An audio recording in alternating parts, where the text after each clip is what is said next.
미국 건설업계에 이제 트럼프발 파도가 드디어 찾아왔습니다.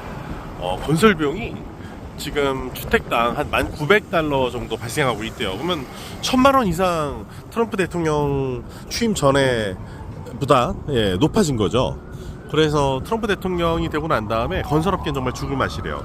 그래서 신규 착공 건수가 한 10% 정도 줄었거든요.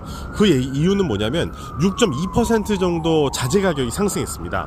그래서 자재가 어디서 오겠습니까? 다 중국에서 오죠, 주로. 그리고 개도국에서 많이 오는데, 그러다 보니까 지금 건설을 하기가 부담스러워지는 거죠. 왜냐면 전자재가 가격이 올랐으니까요. 그래서 자재가 오르고, 그러면 이제 주택 착공이 줄어들면은 주택 가격이 오르게 되겠죠. 왜냐면 신규 공급이 줄어들게 되니까요.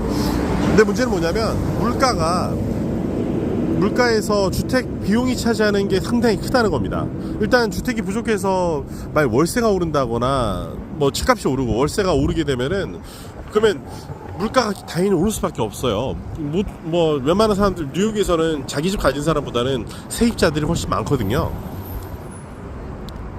트럼프 대통령이 쏘아 올린 작은 공이, 절대 작은 공은 아니죠. 이 큰 관세란 공이 곳곳에 이제 지금 풍파를 일으키고 있는데, 그래서 제롬 파월 의장 말이 전 상당히 일리가 있다고 생각합니다.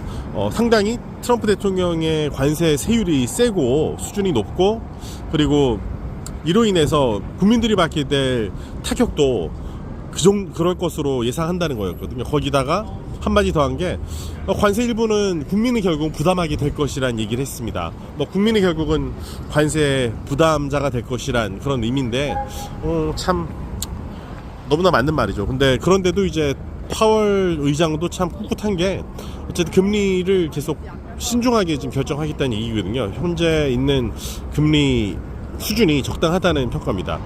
이유는 하워드 막스 오크트리 창업자가 한 얘기를 들어보면은, 월가의 전설이죠. 그분은 이게 뭐라 그러냐면은, 일단 통화당국으로서는 금융당국으로서는 많이 금리를 확 낮춰버리면은 대응 수단이 없어진다는 문제를 제기하더라고요.